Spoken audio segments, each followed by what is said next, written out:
At 2:50 in the afternoon, security cameras inside the Spire apartments in downtown San Diego captured a man stepping into an elevator. He looked calm, relaxed even.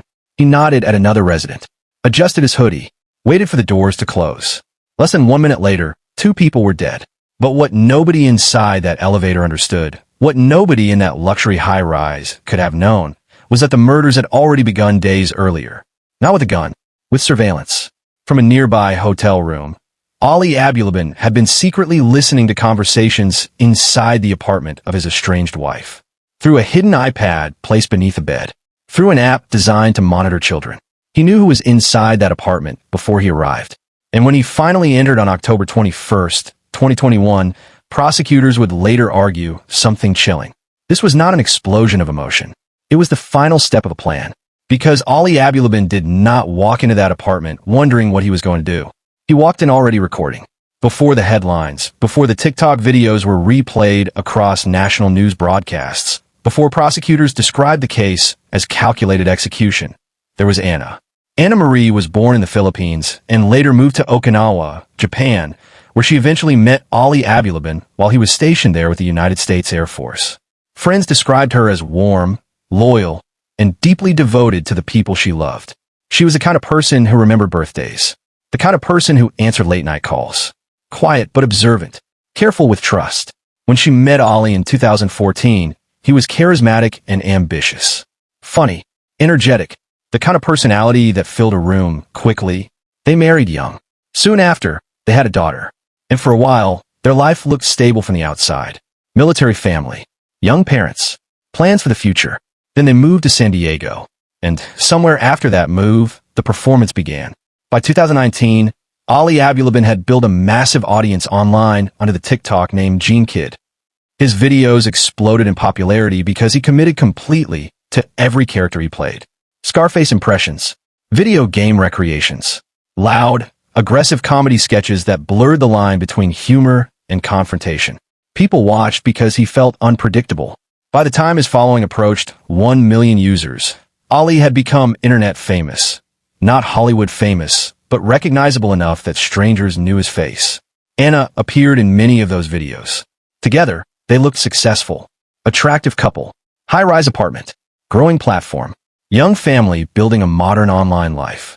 But cameras only record what people choose to show. What viewers did not see were the arguments that continued after filming stopped, or the growing tension inside the apartment once the audience disappeared.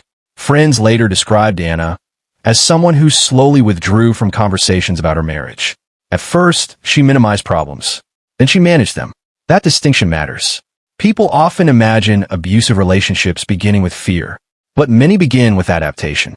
Careful language. Emotional monitoring. Learning how to avoid escalation. Anna was not living in fear at first. She was living in management.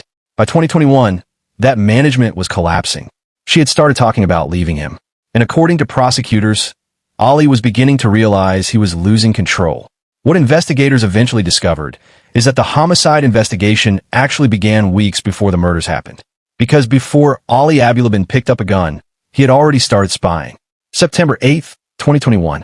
Anna calls 911 from inside the Spire apartments. Her voice is controlled, almost unnaturally calm. Dispatchers ask if she can step away from Ali while speaking. She cannot. By the time police arrive, Ali has already left the apartment. Anna shows officers injuries from an earlier argument. Bruising, scrapes, evidence of physical violence during a fight over luggage. But she does not request a restraining order. That moment would later become one of the most discussed decisions in the case. Not because it caused what happened, but because it revealed how complicated abusive relationships become once emotional control, fear, public image, and family stability are all tangled together. At the same time Anna was quietly speaking with police, Ali was doing something else entirely. He was live streaming on TikTok, narrating his version of a situation to hundreds of thousands of followers. He portrayed himself as betrayed, humiliated, wronged, and many people believed him. That is one of the most disturbing elements of this case. The split between public identity and private behavior. Online, Ali was entertaining. At home, investigators say he was escalating. Between July and October of 2021, police responded to multiple domestic disturbance calls involving the couple. Neighbors reported screaming, fighting, Intense confrontations. No arrest was made. No long-term intervention occurred. Prosecutors would later describe this period as a system failure built from individually explainable decisions. Every response looked reasonable on paper, but together, the pattern showed escalation. And nobody stopped it before it reached the point of violence. As the marriage deteriorated, Ali's behavior reportedly became increasingly obsessive. According to testimony and digital forensic evidence presented later in court, he accused Anna of cheating while simultaneously engaging in relationships outside the marriage himself. He posted emotional rants online. He recorded arguments. He publicly discussed private details of their relationship with an audience of strangers. Anna was no longer appearing in his content as a partner. She had become part of the conflict itself. Eventually, she filed for divorce, and Ali moved into a nearby hotel. But he did not let go. This is where the case changes from domestic violence to surveillance. Investigators later discovered that Ali had installed monitoring software connected to his daughter's iPad. He hid the device under a bed inside Anna's apartment. From his hotel room, he listened remotely to conversations happening inside the home. Not for hours, for days. Think about the level of planning involved there. He was not reacting impulsively to rumors or suspicions. He was conducting surveillance, tracking movements, listening to conversations, waiting. And on October 21st, he heard something that triggered the final escalation. Anna was inside the apartment with Rayburn Barron, a longtime friend she had recently begun seeing. Ali listened from miles away. Then he armed himself. The most chilling detail in this entire case is not the gun. It is the phone recording. Because before Ali entered the apartment, he pressed record. At 2:50 p.m., surveillance footage captured Ali Abulaban entering the Spire parking garage. Moments later, cameras recorded him leaving briefly, then returning again. Investigators believe he was preparing himself, adjusting his holster, checking the weapon. Before entering the building, he activated the audio recorder on his phone and placed it into his pocket. That detail became critically important during the trial.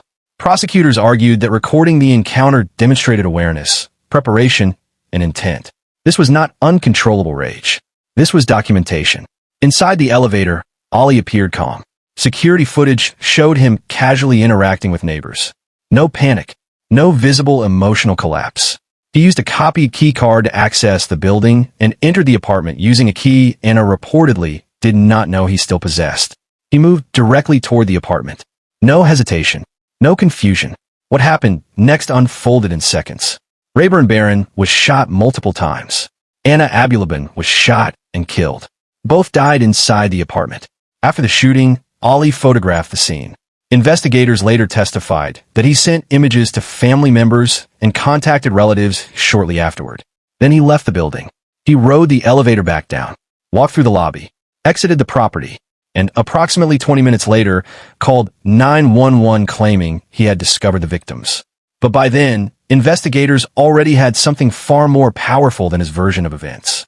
They had the building footage, the digital records, the surveillance app data, the hidden iPad, and the audio recording is still running in his pocket. Ali Abulaban was arrested later that same day near a gas station not far from the apartment complex. According to investigators, he did not resist. Within days, forensic analysts reconstructed nearly the entire sequence digitally. The cloned access card, the surveillance app, the audio recordings, the movement timeline, the search history. What emerged was not evidence of spontaneity. It was evidence of preparation. Behavioral analysts later described the case as an example of instrumental violence, violence carried out to regain control, not simply release emotion. The weeks of surveillance mattered because they demonstrated intent developing over time. The monitoring, the tracking, the recording, the access planning, every step built toward the final act. And prosecutors argued that the online persona Ali created, confrontational, aggressive, performative, may have blurred into his real identity over time. The character stopped being separate from the man playing him. In 2023, Ali Abulaban was convicted of 2 counts of first-degree murder. He was sentenced to life in prison without the possibility of parole. But the conviction did not answer the hardest question surrounding this case. Now what happened? Why nobody stopped at first? Police had responded multiple times. Warning signs existed for months. Public harassment, physical violence, escalation, obsession, surveillance. The system documented every piece individually. But nobody connected the entire pattern until it ended in murder. And now a little girl has lost both parents. One to death, the other to the choices he made. Investigators who worked this case later said something important. Ali Abulaban did not suddenly snap. He escalated. Slowly, deliberately, publicly in some moments, secretly in others. The violence did not begin when he pulled the trigger. It began long before that, with surveillance, control, humiliation, and the belief that another person could be monitored, possessed, and punished for leaving. The elevator footage became famous because it captured the final calm moments before the murders. But the real story is everything that happened before those elevator doors opened. Because somewhere between the first police response and October 21st, there was still time to stop this. And nobody realized how little time remained.